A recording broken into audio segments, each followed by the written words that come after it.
o que os povos veem de uma forma muito mais asseverada, que de fato eles fazem a ponte entre os deuses e os homens, tá certo? Na questão do conceito bíblico, nós temos que fazer essa diferenciação que o intermediador é Cristo.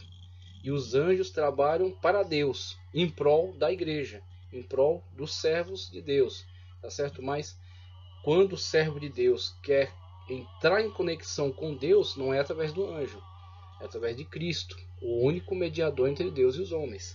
Então, só para deixar claro aí essa questão, que serve de intermediários entre Deus e as criaturas corpóreas, admitidas pelo neoplatonismo, veja Deus também, no verbete Deus, né? A fonte da angelologia, tá certo? E não é angeologia. Angeologia é uma área da medicina, eu não vou nem entrar nela aí, que não é minha área, mas é um estudo dentro dos estudos médicos, tá? Isso é angeologia. Angelologia, ela tem sua origem em angelos. A gente vai ver daqui a pouco os termos. Malar para o hebraico, angelos para o grego. Então, angelos logia, logia estudo, discurso. Então, angelologia, o nome da matéria. E a gente dá uma traduzida aí para angelologia, tá? O que a gente lê esse G, o G colado com E como um J, né? Mas para o grego eles leem como G mesmo. Como Septuaginta, por exemplo, tá ok? Então, angelologia. Admitidas pelo neoplatonismo, fonte da angelologia medieval, é o texto de, aqui temos, depois vamos fazer a leitura desses textos, tá ok? Pseudo Dionísio ou Areopagita, sobre a hierarquia celeste, é um texto tanto místico, tá ok? É um texto apócrifo, não é da Sagrada Escritura, mas ele contribui. Agora, entra muito pela especulação, tá? Então eles fazem especulações sobre essa questão da hierarquia celeste. São textos que podem trazer algumas contribuições, mas não são doutrina. E isso tem que ficar muito claro, não é doutrina bíblica.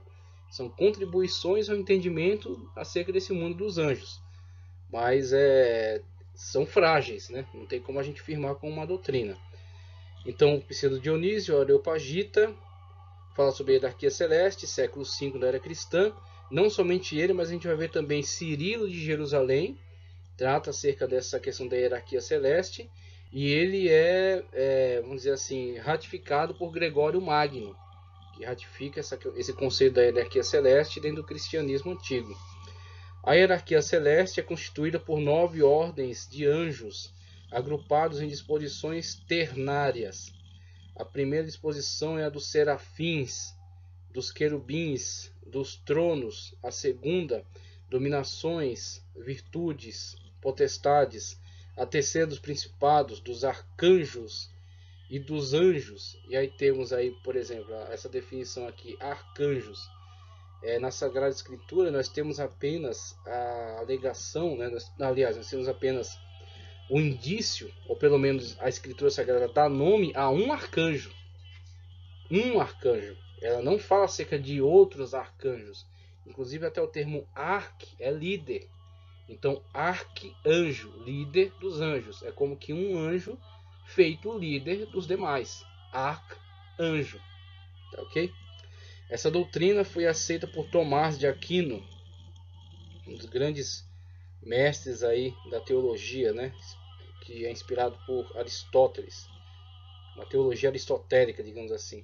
E é adotada por Dante no Paraíso. Então, Dante fala sobre, no livro, né, de Dante, ele fala, inclusive, ele adota também esse conceito. Como observou Egilson, na Idade Média, os anjos representam um elemento fundamental não só da reflexão teológica, mas também da filosófica, no sentido de que sua supressão romperia o equilíbrio do universo. Na verdade, sendo estruturado de modo hierárquico e gradual, o universo implica a existência de tais substâncias espirituais intermediárias entre Deus e o homem, de tal maneira que se garanta a continuidade do ser. Na época moderna, o tema dos anjos conserva-se não só no pensamento católico, que apresenta argumentos a favor da fé em sua existência, como também no pensamento ortodoxo, assim como no protestante, que apesar disso proíbe seu culto. Muito bom, deixou muito claro aqui esse posicionamento. A referência aos anjos está presente também na moderna tradição hermética, cabalista e teosófica, e vamos ver esse movimento esotérico em torno dos anjos, constituindo um dos argumentos básicos da antroposofia de R. Steiner. No final do século XX, o tema dos anjos conheceu uma espécie de revivescência, até mesmo na literatura filosófica. Temos aí de Maritain e Gardini, e dos Nouveau Philosophe, me perdoa a pronúncia aí. Então temos aí esse verbete no dicionário de filosofia, tratando acerca de anjos, sua importância, como diversos grupos lidam com o tema, tá certo? E aí nós vamos ver pouco a pouco como isso vai ser desenvolvido. Outro referencial que eu quero trazer aqui para vocês é o Corpus Hermeticum, e agora dentro aí do misticismo grego, né? Acerca do hermetismo. E aí temos aí muito disso aí, elementos gnósticos, né? Muitos elementos gnósticos envolvidos aí na questão dessa tradição, tá ok? Eu vou fazer a leitura do livro chamado Corpus Hermeticum, na página 92. E também vou ler esse texto extraído aí da Wikipedia, né? Falando sobre o daimon, uma grande confusão que existe em torno desse termo, daimon, tá certo? O daimon traduzido para demônio, mas dentro do conceito grego de daimon, o conceito antigo atribuído pelos pensadores gregos em relação a isso. Então temos que entender o que eles entendiam por daimon, tá ok? Para não cair nesse, vamos dizer assim, nesse erro de, eu esqueci o nome agora, que é dado, mas é como que um erro histórico, tá ok?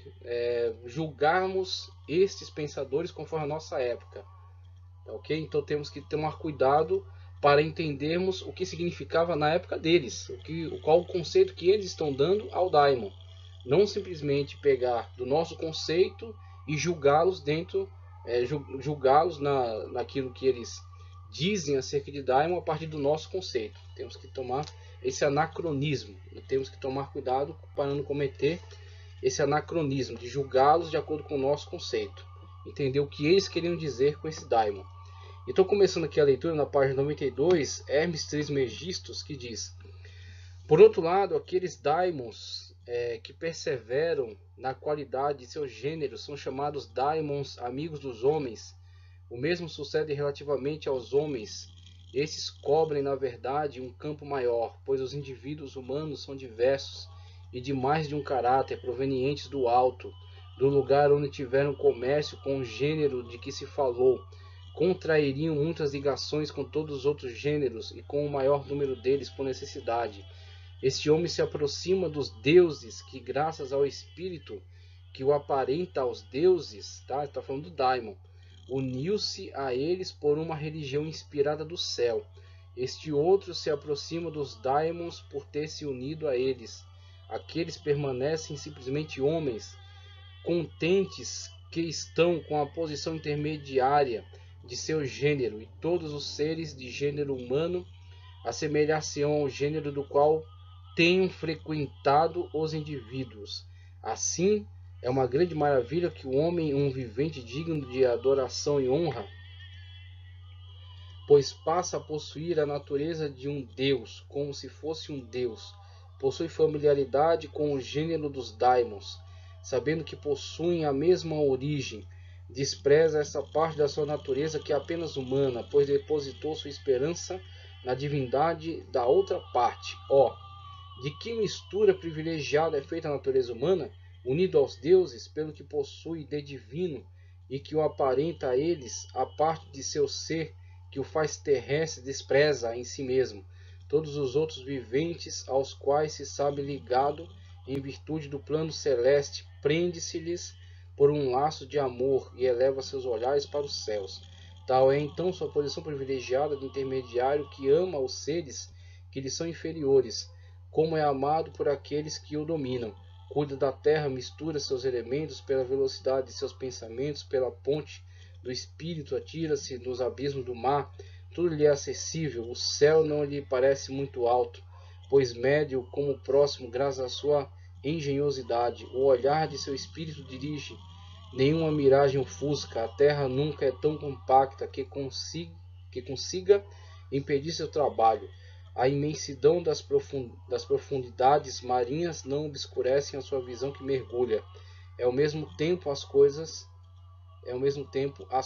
e está em toda a parte. Então, essa leitura breve aí de Hermes Trismegistus, vemos aí de uma forma bastante resumida como lidavam, né, com esses sentimentos aí, esses que estavam ligados a este misticismo, este hermetismo, né, esse tipo de confissão religiosa muito alimentada pelo gnosticismo da época, né, esse gnosticismo que fez uma fusão, a gente vai ver daqui a pouquinho um pouco mais sobre isso, essa fusão entre filosofia e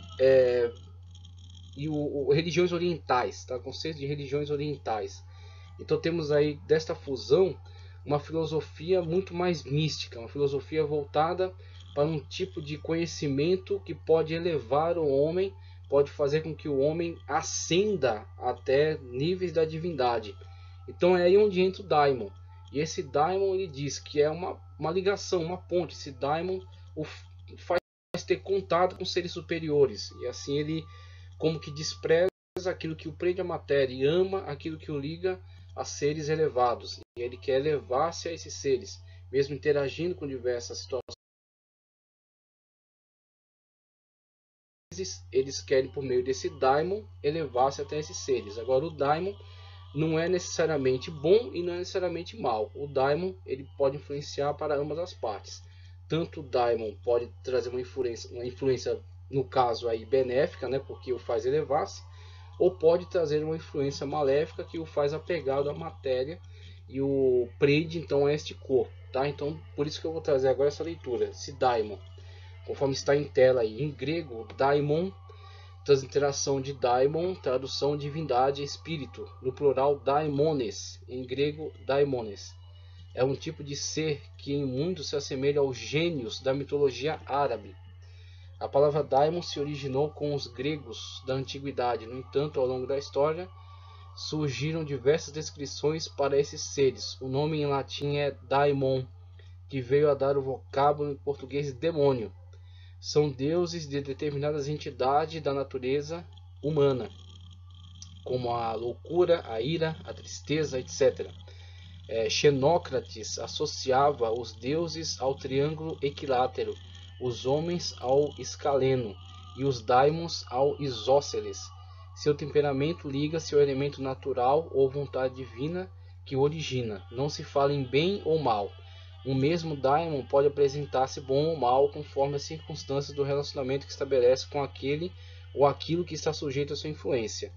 No plano teleológico, os gregos falavam de eudaimon, tá? Eudaimon, do original grego também, significando bom, favorável. E kakodaimon, kako significando mal. Por isso a palavra grega que designa o fenômeno da felicidade, eudaimonia, tá ok? Ser feliz para os gregos é viver sob a influência de um bom daimon.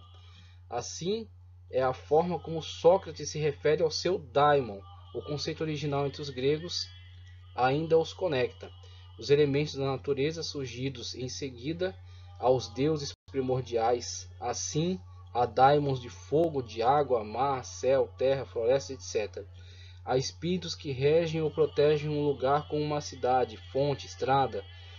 Aí temos aí os gênios da mitologia árabe, né? Fazem esse papel, estão espalhados em alguns lugares, gênios bons, gênios maus.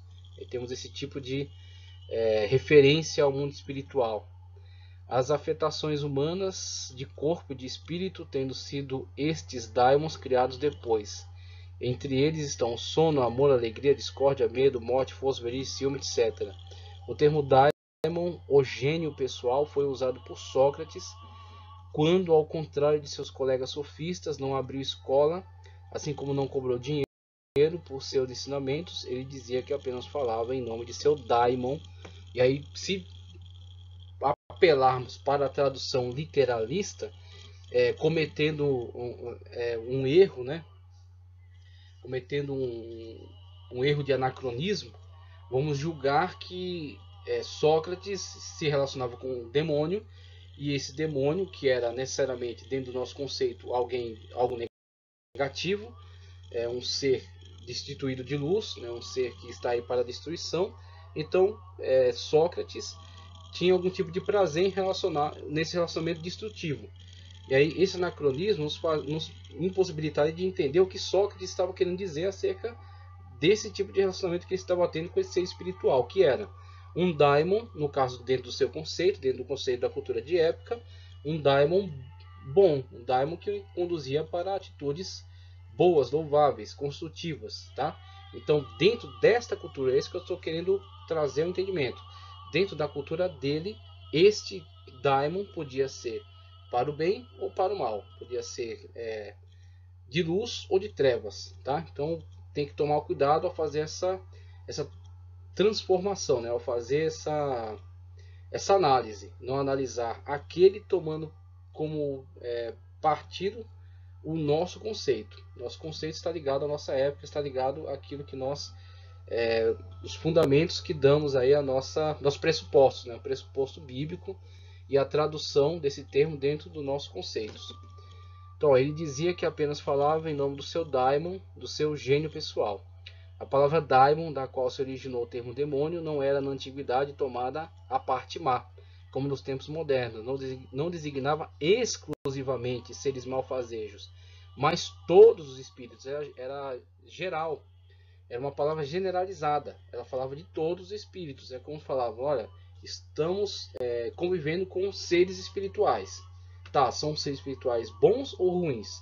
Não, eu só estou dizendo que estamos convivendo com seres espirituais. E aí, para saber se são bons ou ruins, tem que uma análise mais específica, uma análise melhor. A mesma forma como ele está falando aqui de daimon. Ele está falando, é um ser espiritual, é um daimon. Tá? Então, nosso entendimento já conduz para um ser negativo, um ser de trevas.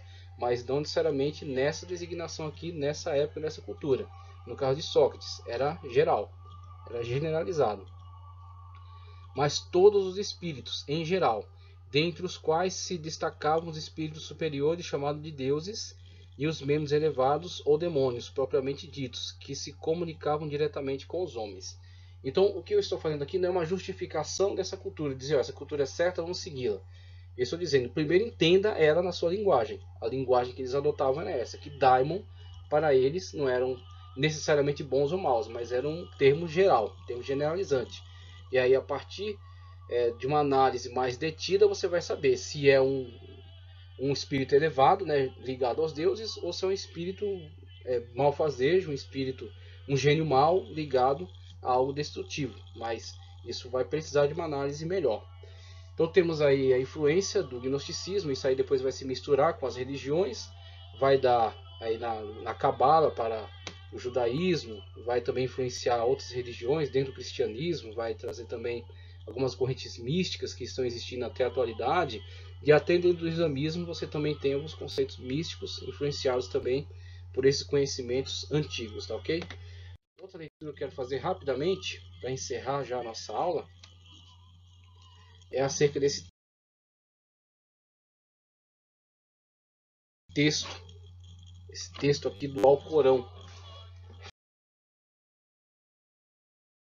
acerca de anjo, falando também acerca de anjo, acerca do mundo espiritual.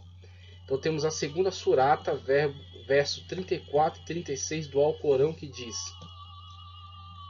E quando dissemos aos anjos, prostrai-vos ante Adão, todos se prostraram, exceto Lúcifer, que ensoberbecido se negou e incluiu-se entre os incrédulos. Determinamos, ó Adão, habita o paraíso com a tua esposa e desfrutai juntos dele da sua abundância, como vos aprouver. Porém não vos aproximeis desta árvore, porque vos contareis entre os injustos. Todavia Satã o seduziu, fazendo com que saísse do estado de felicidade em que se encontravam.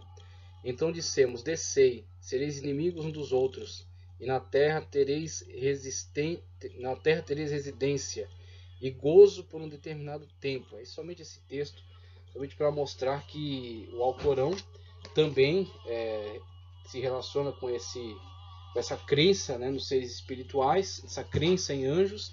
E a base cultural do Alcorão fica muito clara, é o judaísmo, né, o Pentateuco, né, a Torá, os textos de Gênesis, que são também patrimônio do cristianismo, né? Então, inclusive o cristianismo é muito chamado de tradição judaico-cristã, porque é uma linha de continuidade, né, desde o Antigo Testamento e o Novo Testamento agora.